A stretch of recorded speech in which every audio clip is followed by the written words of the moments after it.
शुक्रगुजारी करते हैं सारी बातों के लिए, तो तेरे लोगों ने खुदा तेरे चलाने के लिए प्रस्तुत की दुआएं की और तेरी पाक हुजूरी इस जगह पर जो बख्श हो। हम तेरे नाम के इकरार करते हैं क्योंकि हम तेरी चरागाह की भेड़े और तेरे गला के लोग हैं।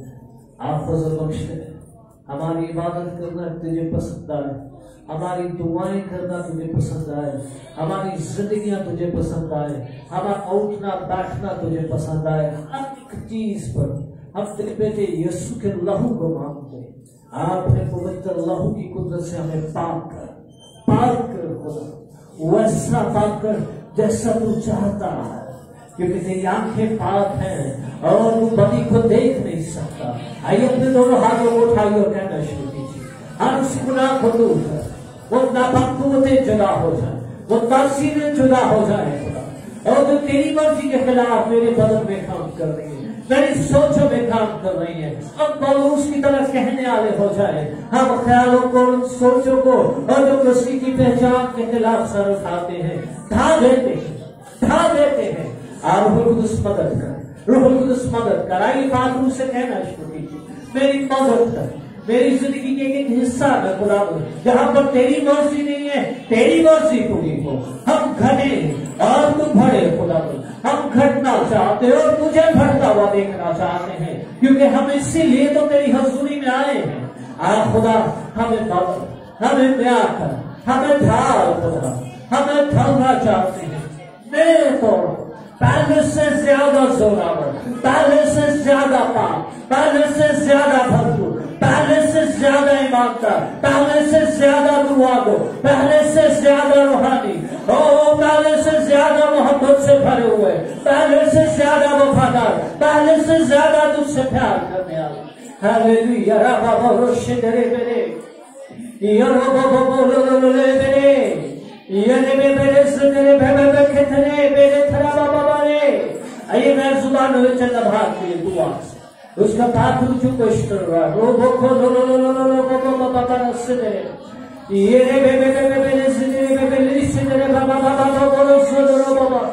हम तेरी शुक्रगुजारी करते हैं, हम तेरी शुक्रगुजारी करते हैं खुदा बोल। तू हर दफा अपने लोगों को खुदा बोल, अपने लोगों की दुआओं पर कान लगाता है, आसमानों के आसमान को छोड़ आता है और अपने लोगों के बीच में तख्त नशीन हो जाता है। इस बड़े फसल के लिए मैं तेरा शुक्र अदा करता हूँ। तूने बेवजूद को वजूद बख्शा है, बेवकूफों को चुन लिया है, ताकि खुदावंद हद से ज्यादा तेरी कुदरत ज़ाहिर हो। यीशु मसीह के जोरावर नाम में मांगती हूँ, आमीन आमीन। आप सबको 5 संडे मुबारक हो। God bless you। आप सबको बढ़ कर दे। आप सब बहुत प्यारे लग रहे हैं। आइए एक दूसरे को आज बताइए। मैं बड़े अरसे से अक्सर देखता हूँ, अब जब भी एक दूसरे को देखते हैं बस एक दूसरे की कमजोरी कर देते हैं, ऐसे ही सही लगा। इन्हें ये नहीं करना चाहिए। तो मैं चाहता हूँ आज एक दूसरे को अप्रिशिएट करें। आइए प्लीज एक दूसरे की तारीफ कराएं, दाएं बाएं को बताइए आपको ये कलर अच्छा लग रहा है, आपके ये कपड़े अच्छे लग रहे हैं, आपका ये दुपट्टा अच्छा लग रहा है। हालेलुया। आइए साथ में यीशु के जलाल के इसको हालेलुया। यीशु जब यरूशलेम में दाखिल होता है, नोबडी नोस, किसी को नहीं पता यीशु ने मसलूब होना है, यीशु कुर्बान होने के लिए आ रहा है। लेकिन कलाम में लिखा यरूशलेम में हलचल मची हुई थी और कोई घर ऐसा नहीं था जहां से लोग घरों से बाहर ना निकले हो। उन्होंने खजूर की डालियां ली हैं, कपड़े लिए हैं, सड़कों में बिछा दी है, क्योंकि वो ये जान रहे हैं और ये सोच रहे हैं कि अब उनका बादशाह आ गया। हालेलुया। दुनिया उस वक्त दुनियावी बादशाह की सोच में, दुनियावी चीजों की तलाश में,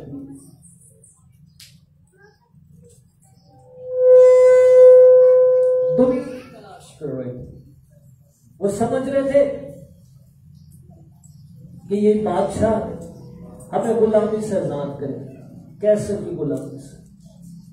हमारी दाऊद की सल्तनत दोबारा से बहाल हो जाएगी और हमारे एक अपना मुल्क होगा। वो एक दुनियावी लिहाज से सोच रहे हैं, लेकिन हकीकत इसके बरक्स है, क्योंकि यीशु ने बताया कि मेरी बादशाही इस दुनिया की नहीं है, क्योंकि वो किसी और किंगडम को रिप्रेजेंट कर रहा है, वो किसी और सल्तनत को रिप्रेजेंट कर रहा है। और ये सल्तनत जिसकी नुमाइंदगी यीशु कर रहा है, वो जमीन की सल्तनत से कई गुना बढ़ कर रहा है। हालेलुया। अगर आपने उसका रेवलेशन देखना है, उसके बारे में जानना है, तो प्रकाशित की किताब को जरूर पढ़िए। वहां पर एक बात मुझे बड़ी इंस्पायर करती है। वहां पर लिखा हुआ है, वहां पर भूख नहीं है, वहां पर प्यास नहीं है, वहां पर दुख नहीं है, वहां पर आहोट नाला नहीं है, वहां पर किसी के पास घाटा नहीं है, बल्कि सबके सब अप्रिशिएट कर रहे हैं, सबके सब बहुत खुश हैं, और किसी को रोशनी की जरूरत नहीं है, क्योंकि पर्दे का चलाव उनकी रोशनी है। हालेलुया।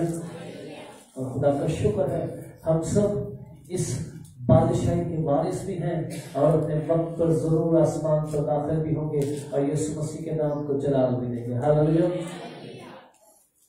लेकिन इस जमीन पर होते हुए हमारे ऊपर जिम्मेदारी है। जब तक आप इस जमीन पर हैं, आपके ऊपर एक जिम्मेदारी है, और ये जिम्मेदारी सिर्फ पास्टर तक महदूद न कीजिए, बल्कि अपने ऊपर लीजिए, क्योंकि जितनों ने लिखा, जितनों ने उससे कबूल किया, उसने खुदा के फर्जंद होने का हक बख्शा। आपके पास राइट है, ये आपका हक है।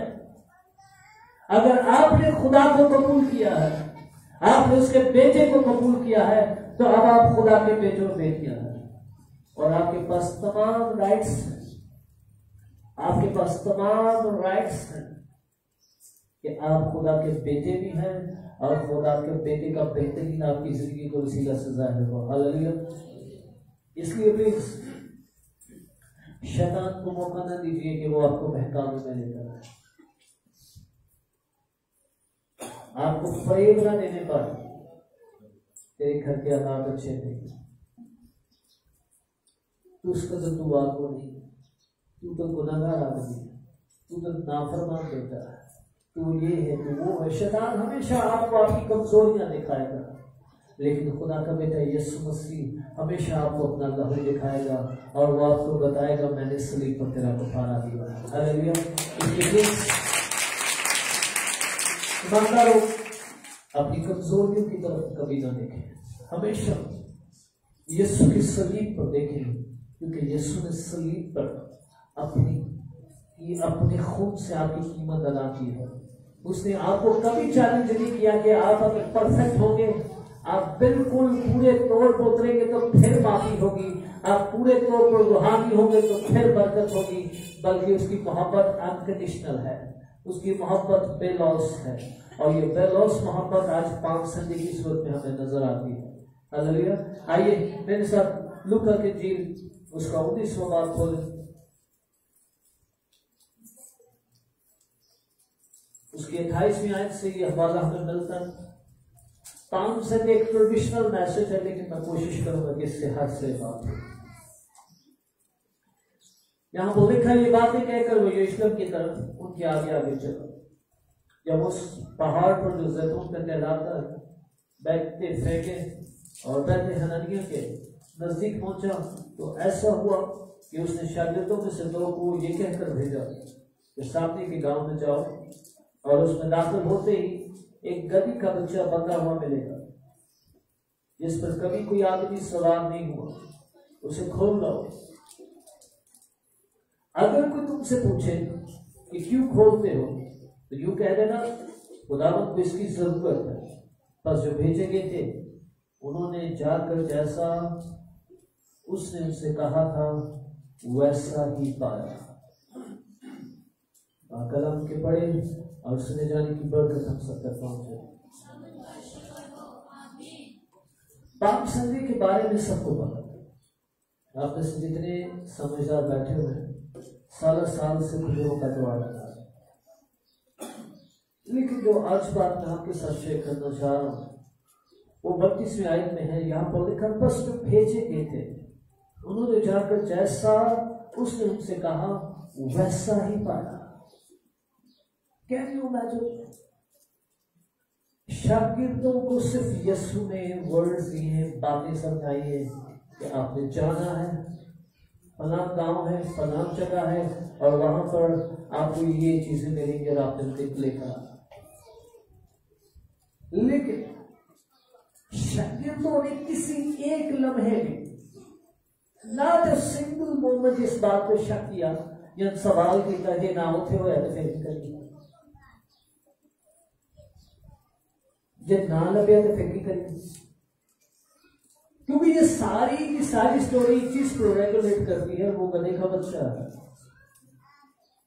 क्योंकि पुराने वक्तों में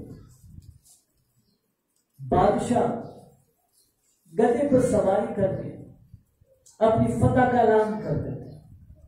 जब कोई बादशाह किसी इलाका को फतह कर लेता था, किसी शहर को फतह कर लेता था, तो वापस जब वो अपने लोगों में आता, वो शहर में दाखिल होता, तो वो गधे पे बैठता था। और गधा एक शाही सवारी के तौर पर था। इसके अलावा गधे को सुलह और सलामती के तौर पर भी गिना जाता था, क्योंकि बादशाह जब वो गधे पर बैठ के शहर में दाखिल होता तो लोगों को ये खबर मिल जाती कि बादशाह ने शहर भी फतह कर लिया है और अब हमारे शहर या मुल्क में अमन और सलामती हो चुकी है। अब ये गधे का बच्चा लेने के लिए जब शागिर्द जा रहे हैं, तो गौरतलब बात है जो भेजे गए थे, जिनको उन्होंने भेजा है, उन्होंने वैसा ही पाया है। जो कुछ उनको बताया गया है उनके साथ वैसा ही हो रहा है। लेकिन ईमानदार आज अपनी जिंदगी पर गौर कीजिए, जो कुछ हम कलाम सुनते हैं, जो हर संडे हम बातें सुनते हैं, वो हमारी जिंदगी में वैसे क्यों नहीं हो रहे? आज वैसे ही क्यों नहीं खुदा का जलाल जाए? वैसे ही क्यों नहीं गवाहियां हमारी जिंदगी में? वैसे ही क्यों नहीं हमारी जिंदगी में बदल? उसकी बड़ी वजह मत्ती के इंजील 17 बाब और 20 आयत में लिखी हुई है। वहां पर लिखा हुआ है, शागिर्दों ने यीशु से पूछा कि हमसे बदलू क्यों नहीं निकली? तो यीशु ने एक बात की, उसने कहा तुम्हारे ईमान की कमी की वजह से। 17:20 में लिखा है, यीशु ने कहा तुम्हारे ईमान की कमी की वजह से। आज अगर आप चाहते हैं कि लोग आपकी जिंदगी से इंप्रेस हो, लोग आपको अप्रिशिएट करें, क्योंकि जमीन पर कोई भी ऐसा इंसान नहीं है जरा कि मैं जिंदगी इसलिए गुजारूं तो मैं नाकाम हो जाऊं, मैं दुनिया के लिए तमाशा बनूं। हर बंदा चाहता है somebody speaks about me, कि हर कोई मेरे बारे में बात, हर कोई मेरा इज्जत बात, हर कोई मेरी बातें करे।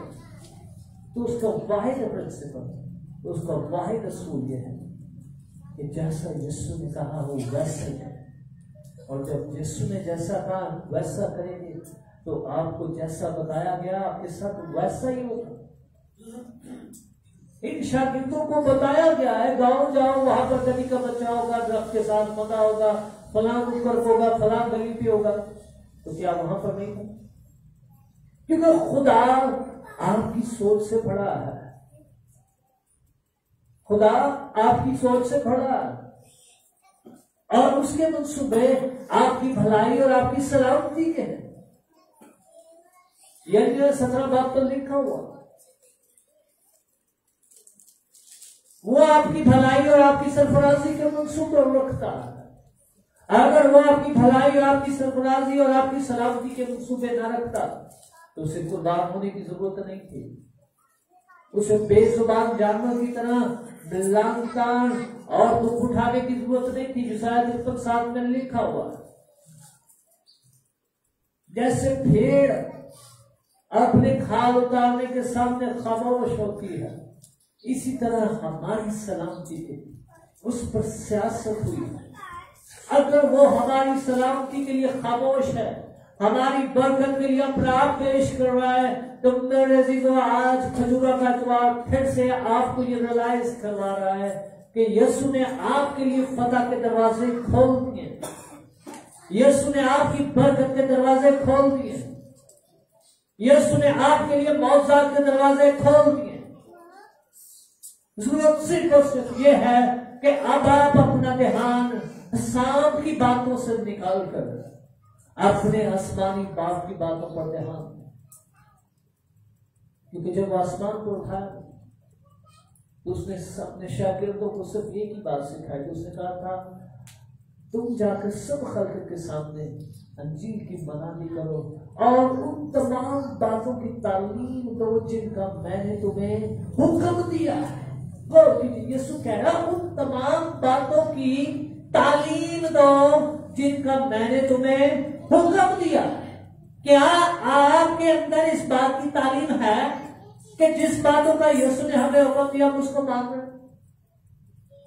जब तक मेरे चीजों जो कुछ आप सुनते हैं और जो कुछ आप अमल करते हैं उसमें फर्क खत्म नहीं होगा, आपकी जिंदगी में फतह नहीं नजर आएगा।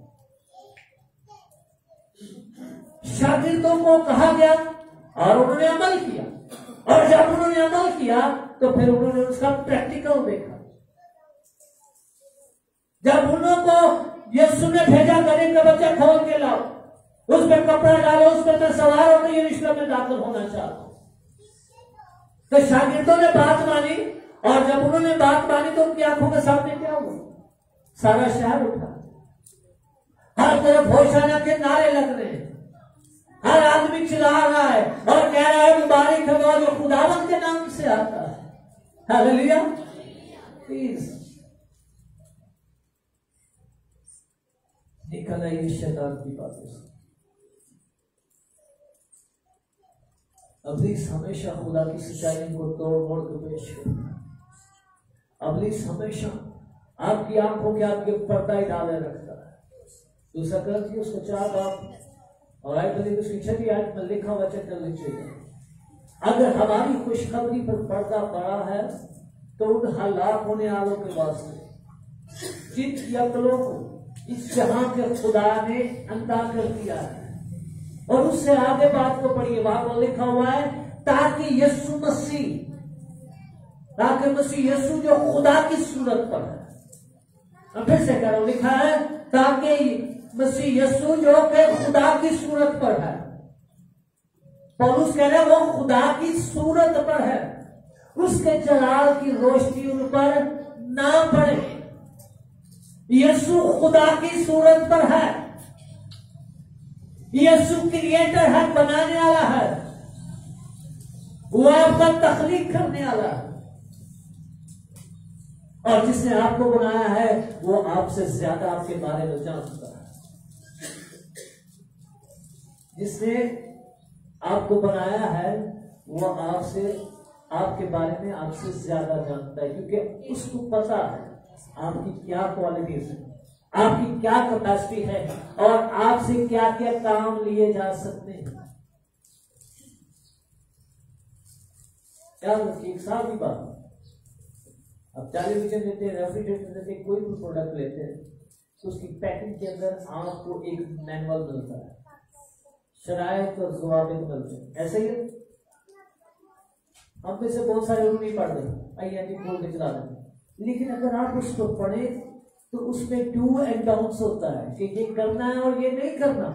ऐसे ही उसमें वादे होते हैं कि अगर ये फ्रिज काम नहीं करती, अगर ये रेफ्रिजरेटर काम नहीं करती तो आपने हमें राब्ता करना है और हमारे ऑथराइज डीलर के पास जाना है। मेरे जमीन में दुनिया में बड़े सारे अनऑथराइज डीलर ने, बेनामी डीलर ने, बड़े सारे जादूगर डीलर बने हैं, बहुत सारे दुनिया के खुदा डीलर बने हुए हैं, लेकिन उस किताब में क्या लिखा होता है? जिस कंपनी का ये मशीन है आपने इसी के डीलर को राब्ता करना है। तो आपको पता है आप किस कंपनी के हैं? आपका बनाने वाला कौन है? तो अगर आपका बनाने वाला यीशु है तो ही 2 नंबरी बाबे को पहुंचना है। आई हाथ वहां की प्रपोजन मेरे नसीबा ने क्यों नहीं, यह तो तरी फालने की करना सारा भूल सके, क्योंकि मैन्युफैक्चरर को पता है। और अगर मैन्युफैक्चरर के मैनुअल को पढ़े तो उसमें जो आप शरायत लिखी हुई है उनको पूरा करें, इसको प्रॉपर वॉल्टेज दें, इसको पानी के अंदर यूज नहीं करें, इसको ऐसे नहीं करना, इसको ऐसे नहीं करना, तो क्या वो चीज प्रॉपरली काम करती कि नहीं करती? इसी तरह इस किताब के अंदर भी डू एंड डोंट्स हैं।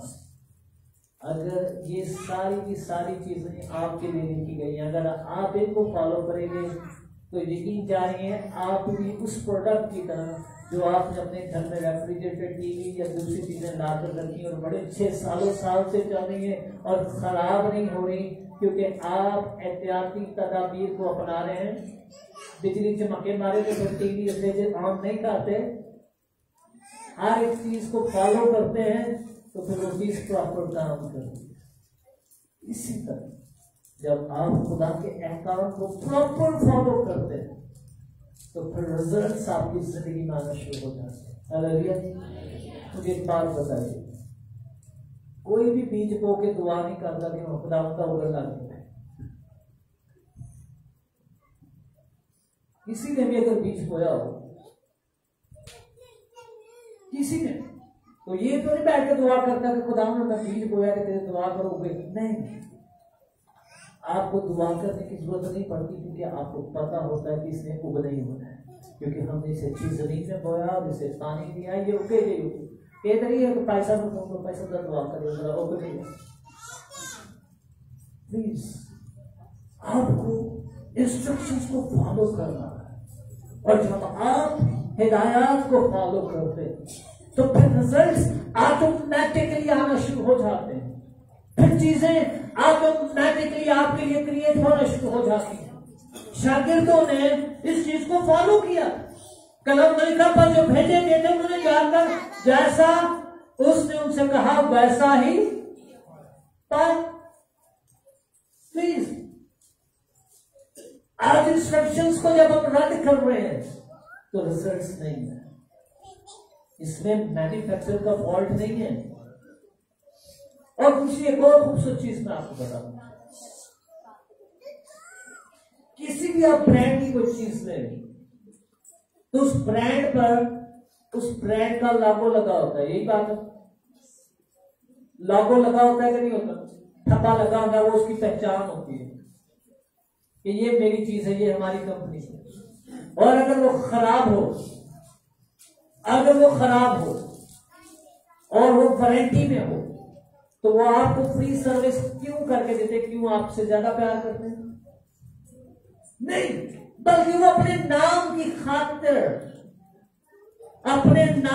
खातिर कि हमारी ब्रांड की चीज है और ये हमने पैक करके भेजी और ये खराब है तो हमने इसे फ्री ऑफ कॉस्ट रिपेयर करके दे, क्योंकि उस ब्रांड की पैकिंग से पहले उस पे हजारों टेस्ट होते हैं, बार बार चेक किया जाता है उस मशीन कि कहीं ये खराबी तो नहीं, कहीं इसमें मसाइल तो नहीं है, ताकि कल वो कंपनी का नाम बदनाम।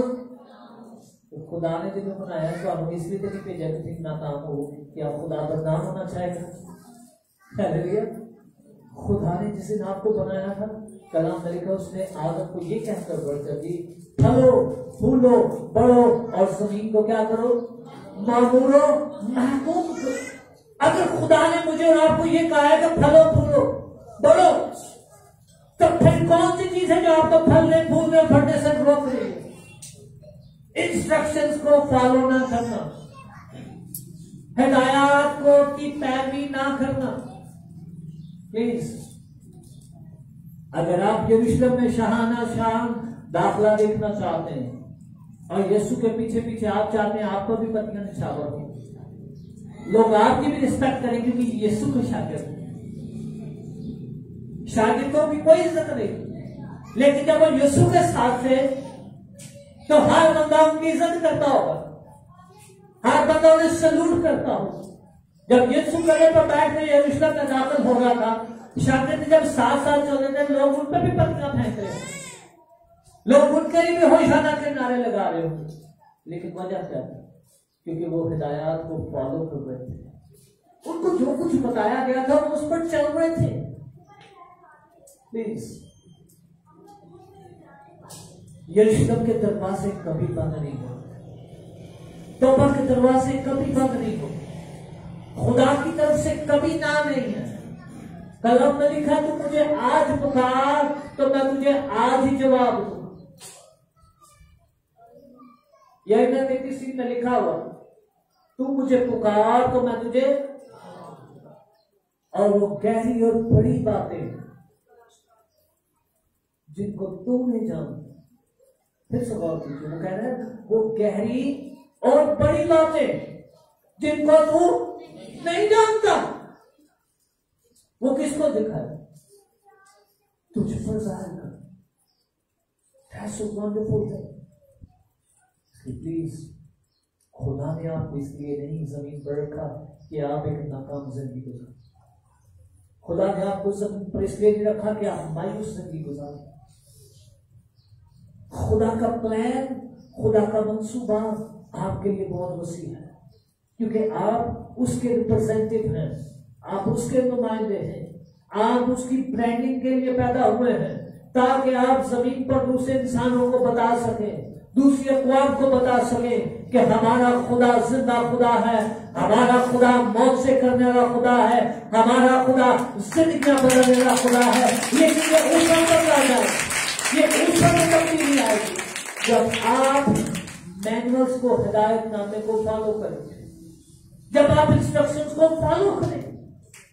शागिर्द इंस्ट्रक्शंस को फॉलो कर रहे हैं, और जब इंस्ट्रक्शंस को फॉलो करते हैं तो लूका 9 बाब में लिखा है वो बड़ी खुशी के साथ वापस आते हैं, क्योंकि 9 बाब में जब यीशु ने भेजता है और कहता है मैं तुम्हें 7 और बिच्छुओं पर इख्तियार देता हूं और दुश्मन की सारी कुदरत पर गालिब आओ, तो वापिस आकर रिपोर्ट क्या कर रहे हैं 10वें बाब में कि आज बदरुआ साढ़े ताबे हो गया, जिधर जा रहे तबाही फिरी, हमारे दुआ करने से पहले शैतान चला। अभी हम पहुंचते नहीं है, शैतान पहले अनाउंसमेंट कर रहा होता है, लोग हमें हदिया दे रहे हैं, लोग हमें ब्लेस कर रहे हैं, हमारी जिंदगी में गवाहियां आ रही है, उसकी बड़ी वजह से बिकॉज गॉड इज खुदा का मैंडेट उनके साथ है, खुदा का कलाम उनके साथ है, और खुदा ने उन्हें बताकर और टाइटल देकर भेजा है कि मैंने तुम्हें इख्तियार दिया। उसने अपना नाम उन्हें दे दिया। इस जमीन पर अगर कोई चीज सबसे कीमती है तो वो यीशु मसीह का नाम है। हालेलुया। पतरस ने ये बात कही थी, अमाल 4 बाब और 13 में लिखा है, पतरस ने वाइस करके उसने कहा आसमान के तले, फिर से कह रहा हूं, आसमान के तले आदमियों को कोई दूसरा नाम नहीं बख्शा गया। और खाली बात नहीं की, बल्कि अमाल की किताब को पढ़े, it's a full fledge experience, जहां कहीं पर वो जाते और यीशु मसीह के नाम का प्रचार करते, अजायब होना शुरू हो जाते, रूह कुदस की कुदरत काम करना शुरू कर देते, और शागिर्दों के साए पड़ने से, उनके कपड़े यूज करने से, उनके बोलने से जिंदगियां तब्दील होना शुरू हो जाती, मौत से हो रहे थे। वजह क्या थी? क्योंकि वो इंस्ट्रक्शंस को फॉलो कर रहे थे, वो पूरी पैरवी कर रहे थे। मेरे साथ स्टेशन 8 बात खुली, यहां पर कौम बनी इस्राइल वादा की सरजमीन से 40 साल गुजार चुकी है, और इन 40 सालों में खुदा उनकी जिंदगियों का 40 साल का खुलासा बयान कर रहा है कि वो 40 दिन का सफर 40 सालों पर क्यों फैल गया और क्या क्या गलतियां हुई।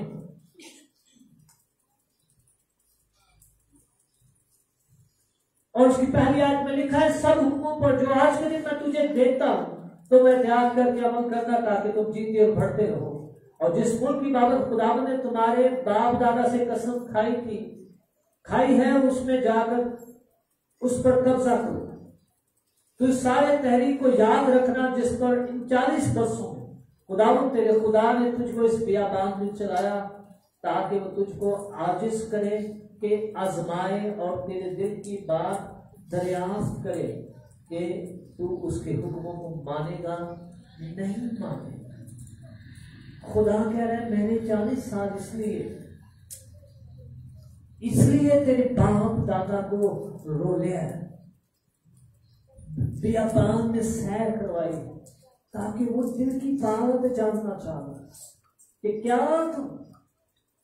तू उसके हुक्मों को मानेगा कि नहीं मानेगा।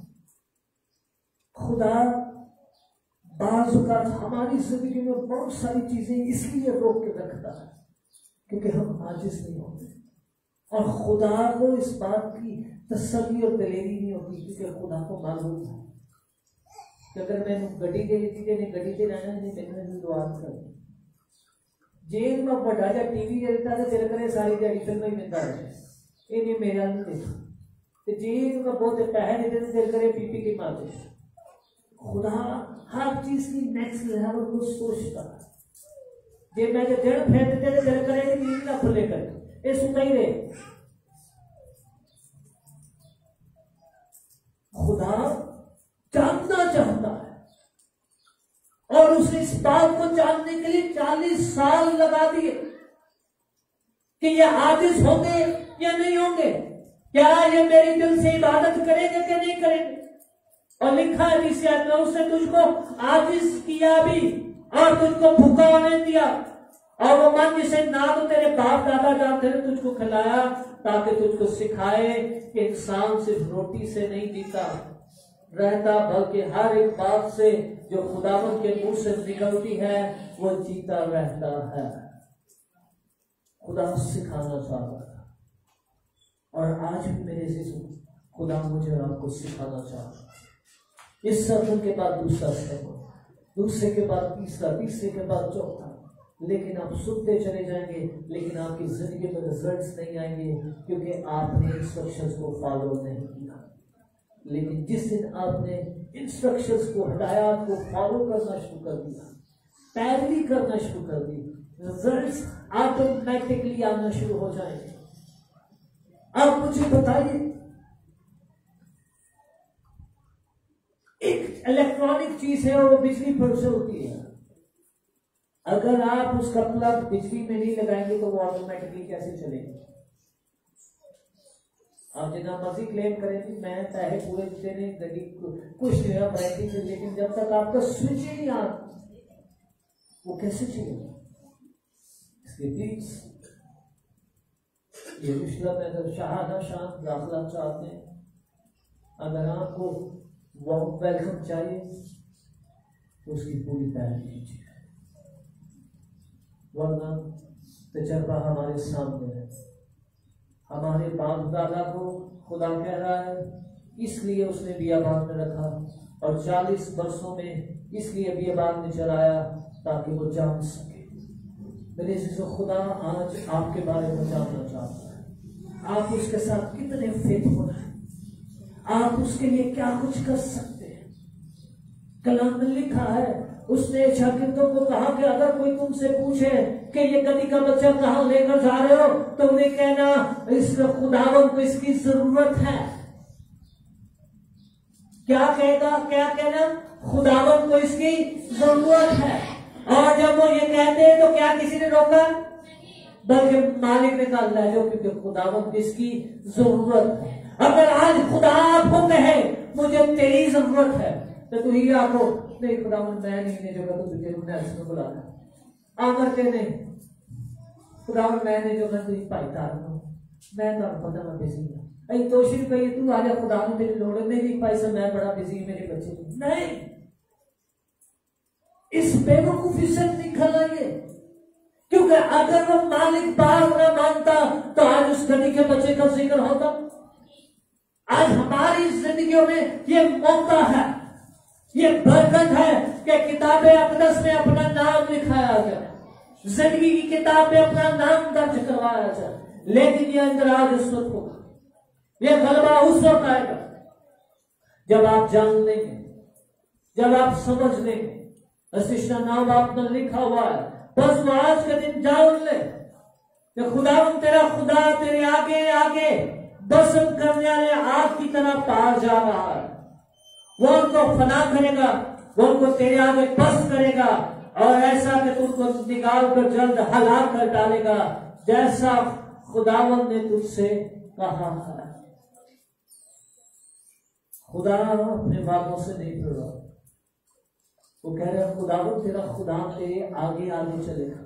आपकी जिंदगी के किसी हिस्सा में आपके सामने कोई भी चैलेंज क्यों ना हो, आपके सामने कितनी बड़ी मुश्किल ही क्यों ना हो, खुदा कह रहा है खुदावंद तेरा खुदा तेरे आगे आगे बसम करने वाले आग की तरह।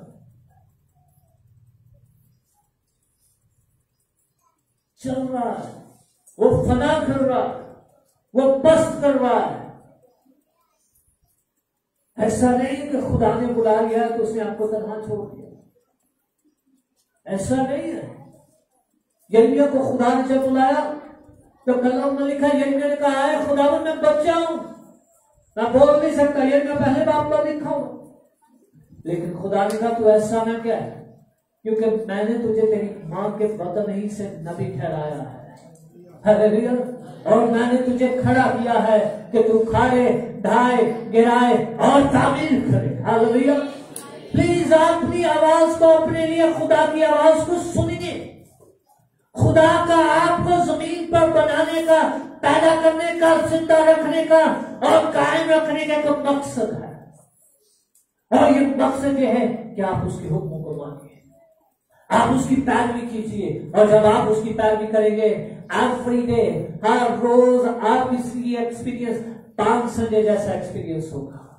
लोग आपके पास आएंगे, लोग आपके लिए कहेंगे होशाना होशाना, मुबारक है वो जो खुदावंद के नाम से आता है। हालेलुया। इसलिए प्लीज रियलाइज कीजिए हम उसके हम शक्ल हैं। उसने हमें अपने बेटे की सूरत पर तख्लीक किया है, इसलिए इस जहां के हम शक्ल न बनिए, बल्कि अकल नहीं हो जाने के साथ साथ अपनी सूरत को बदलते चले जाए। हालेलुया। कहा जाता है कि जब सुंदी होती है तो वो बदसूरत होती है, लेकिन वक्त के साथ साथ वो अपनी शेप चेंज करती है। वो अपने आप को अपने शैल के अंदर, कैकून के अंदर बंद कर लेती है, और जब वो बंद करती है, जब वो अपने आप को खुदा के लिए अलग कर लेती है, और जब दोबारा वो बदसूरत सूदी बाहर दुनिया को नजर आती है तो उसके विंग्स होते हैं, उसकी जिंदगी के रंग होते हैं, और हर आदमी उसके रंगों को देखकर उसे इंप्रेस होता है और उसे पकड़ने की कोशिश करता है। हालेलुया। मेरे चीजों मैं आपके लिए कहना चाहूंगा, आप जितने मर्जी बदसूरत, आप जितने मर्जी हारे, आप जितने मर्जी पिसे, अगर आप अपने आप को हक ताला के पर्दा के अंदर ले आएंगे तो कलम में लिखा है जो हक ताला के पर्दा में रहता है वो काफिर मुर्दे के साए में सकूनत करता है। हालेलुया। फिर दुनिया आपकी इंतजार में होगी, लोग आपको वेट करेंगे और लोग आपके बारे में कहेंगे These are the man of God, ये खुदा के लोग हैं। हालेलुया।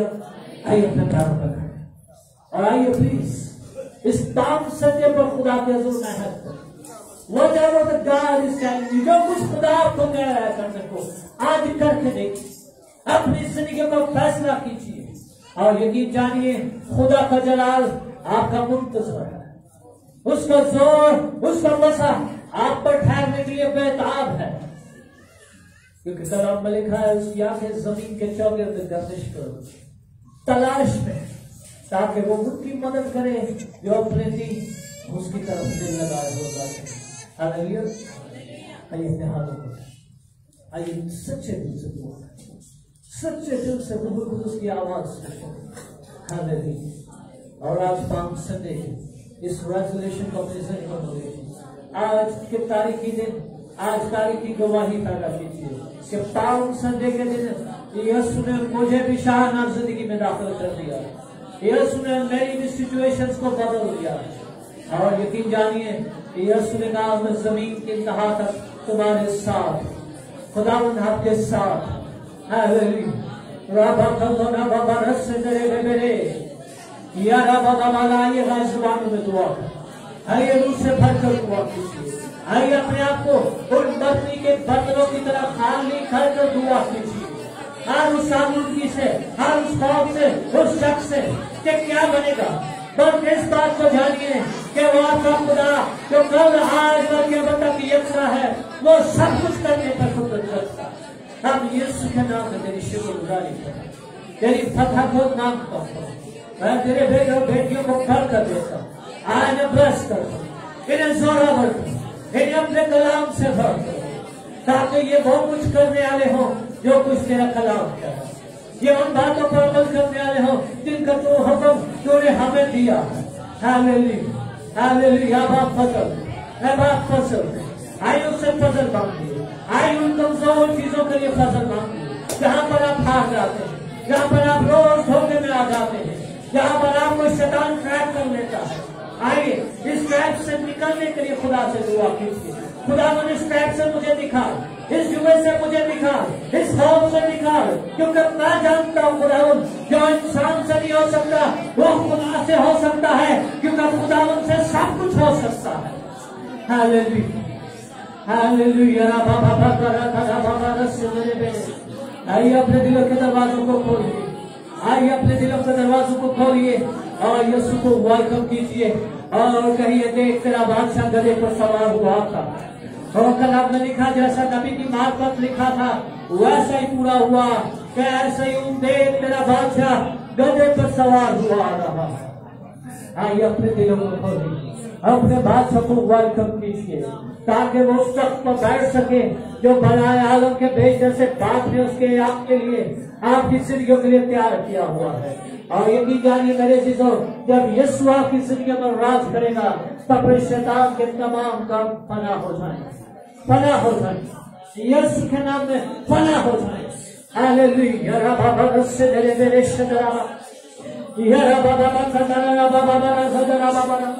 हालेलुया। यीशु मेरी जिंदगी, यीशु मेरे दिलों पर राज, हम तेरी कुदरत को मांगते यीशु मसीह के जोरावर नाम से मांगते। आमीन आमीन। आइए यीशु के जलाल के लिए जोरदार ताली।